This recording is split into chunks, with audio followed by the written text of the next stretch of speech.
Alors, que devons-nous dire à nos patients porteurs d'une prothèse totale de genou quand ils nous interrogent sur la pratique du sport? Question relativement fréquente, comme on fait comme ça? Oui. En effet, les prothèses totales de genoux sont de plus en plus fréquentes. On a largement plus que 100 000 par an en France, comme on en met depuis 50 ans. Vous voyez qu'il y a beaucoup de personnes porteurs d'une prothèse totale de genoux. Ça rattrape petit à petit la hanche, qui est encore un petit peu en avance. Mais aux États-Unis, par exemple, les prothèses totales de genoux maintenant sont pratiquement plus fréquentes que les prothèses de hanche. Donc c'est une question qui peut être posée fréquemment.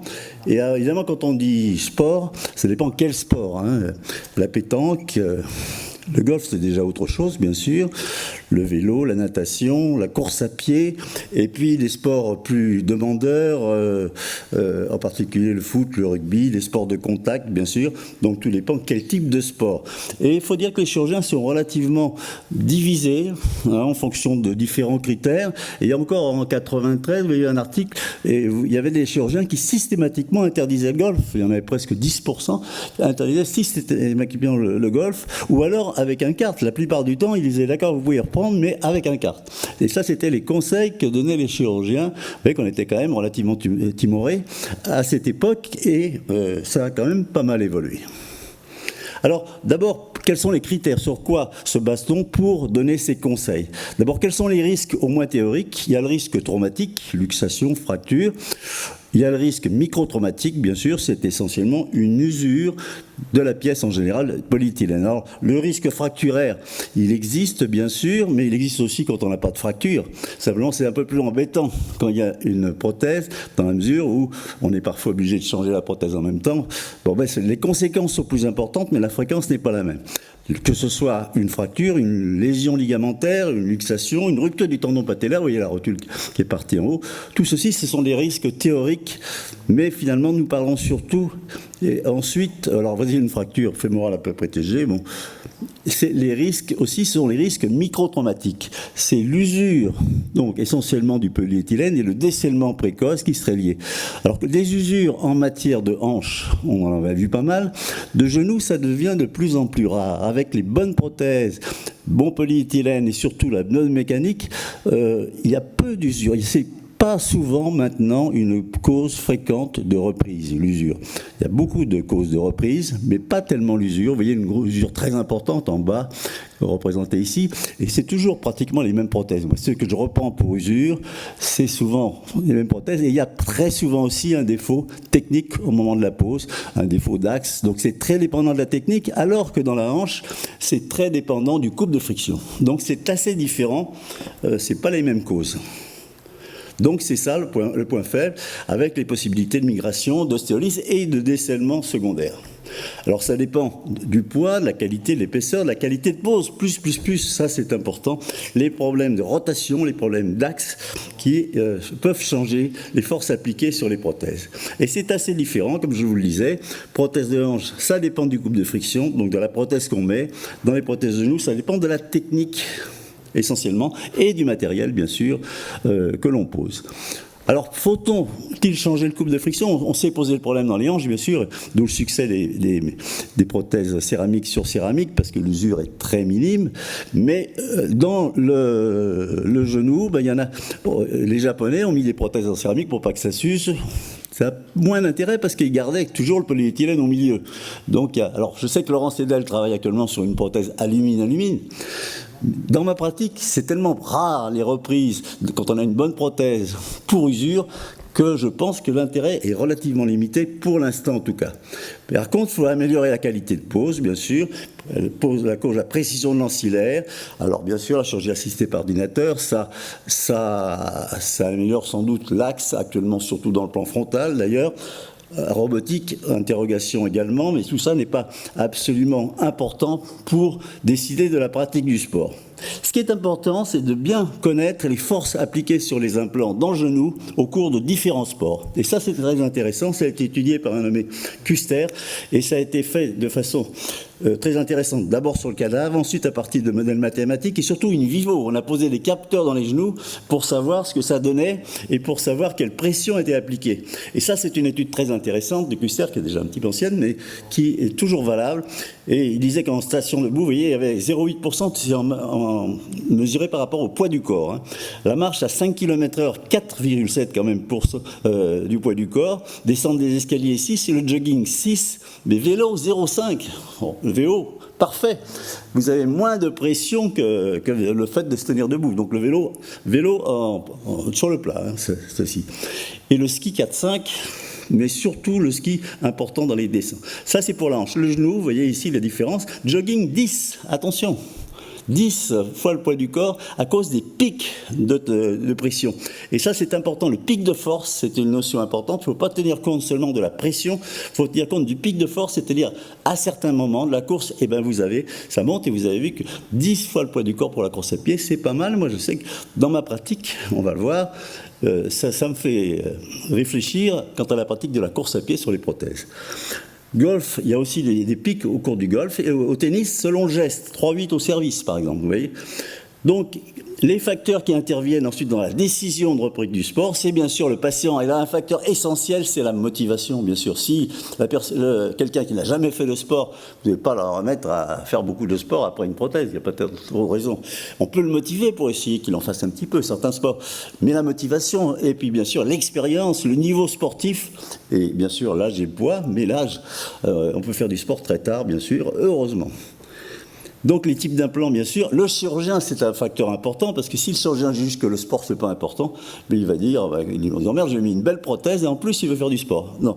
Et donc normalement, la décision, le chirurgien peut avoir, en fonction de la personnalité du chirurgien, de ce qu'il fait, un rôle important dans la décision, et surtout, bien sûr, le type du sport. Donc le type du sport, la marche, il va y avoir quelques sports, comme ça, très vite. Donc 1,8 à 2,8 la marche à pied. Bien sûr qu'on autorise la marche à pied, sinon c'est pas la peine de les opérer. Hein. On les laisse. Et même la marche de longue durée, les randonnées, bien sûr, pourquoi pas. C'est pas une contre-indication à faire la randonnée que de faire après une prothèse totale de genou. Bon, en fonction du sport, bien sûr, c'est différent. On a vu la course à pied. Personnellement, une vélo 4 fois le poids du corps, ça va jusqu'à 10. Hein. Sur cadavre, 7 à 10 fois.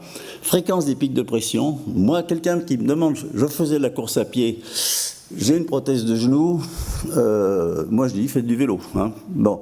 Mais je sais qu'il y en a qui font de la course à pied, mais avec la hanche, complètement différent. Moi je dis, autorisé. La hanche, je mets les prothèses céramique, et personnellement, aucune appréhension pour faire ça je ne redoute pas du tout la fracture de céramique au cours d'un sport comme la course à pied. Donc, fréquence des pics de pression, course à pied, oui, bien sûr. Vélo, oui, et non seulement je l'autorise, mais je la recommande. Je recommande le vélo, bien sûr. Il y a un peu plus de pression en danseuse et dans l'école, mais quand même, de toute façon, le vélo, alors s'il y a des problèmes de genoux, mettre la selle assez haute, attention aux problèmes de rotule, bien sûr.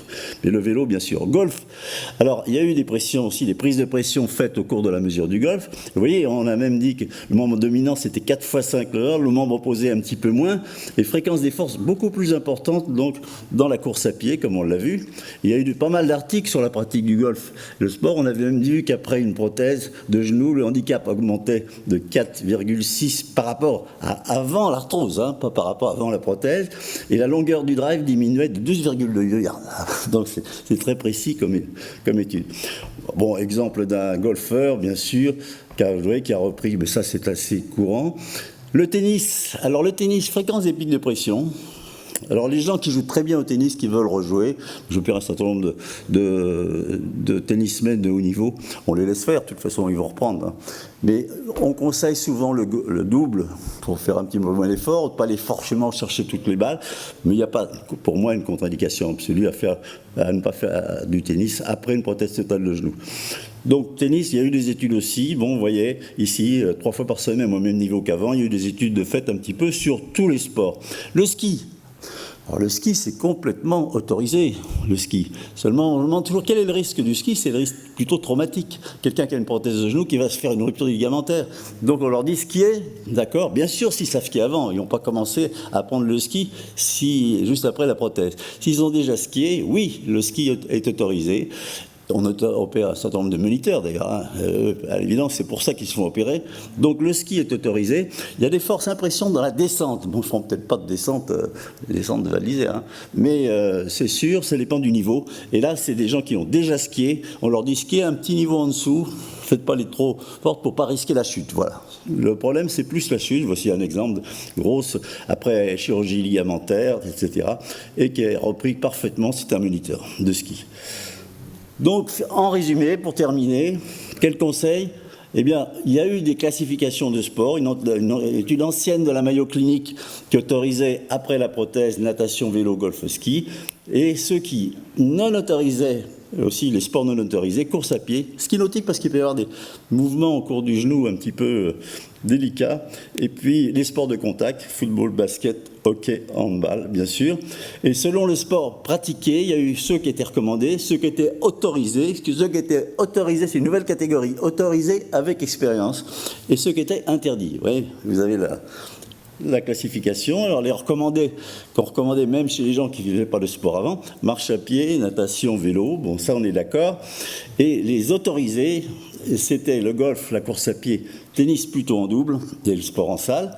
Et les interdits, squash, football, alors on sait tous, on a tous quelques patients, on sait très bien qu'ils jouent au foot. Moi, récemment, j'ai vu quelqu'un avec Anthony qui est entraîneur d'un club, il a eu une prothèse jeune, vraiment jeune. Ben, on m'a dit, il ne me l'a pas dit lui parce que j'avais dit je ne joue pas au foot. Et on m'a dit mais il joue au foot régulièrement. C'est quand même pas recommandé, je pense, une prothèse de joue au foot, en tout cas une prothèse totale. Et puis donc il y avait cette étude, là sport autorisé chez les sportifs, tennis simple, ski, patinage. Alors problème particulier, ça représente pas, c'est pas la prothèse totale, mais un petit mot sur les PUC quand même. Je sais que récemment quelqu'un est venu il y a 2 ans, oui, un triathlète qui avait 67 ans et qui avait une indication excellente de PUC. Il est revenu, c'était un triathlète qui ne pouvait plus faire de triathlon. Pour une raison, c'est qu'il ne pouvait plus courir. Par contre, il faisait du vélo, donc il faisait du biathlon.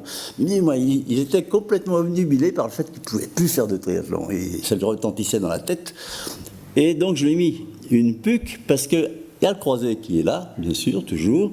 Et puis, vous dites toujours que la PUC, vous pouvez facilement la remplacer par une totale ensuite. Donc, il a recouru, alors que je n'aurais pas osé lui dire de reprendre la course à pied. Alors, il fait encore des triathlons très longs avec une prothèse totale. Il en fera peut-être une prothèse. Donc là, intérêt quand même de la PUC dans certains cas, mais ne pas sortir des clous pour la PUC, s'il n'y a pas de croisé, pas de PUC, s'il y a des varus, etc. Bien respecter les indications de la PUC, et puis le mieux, c'est, avant la prothèse totale de genou, comme vous le voyez, de faire du vélo préventif. Je vous remercie.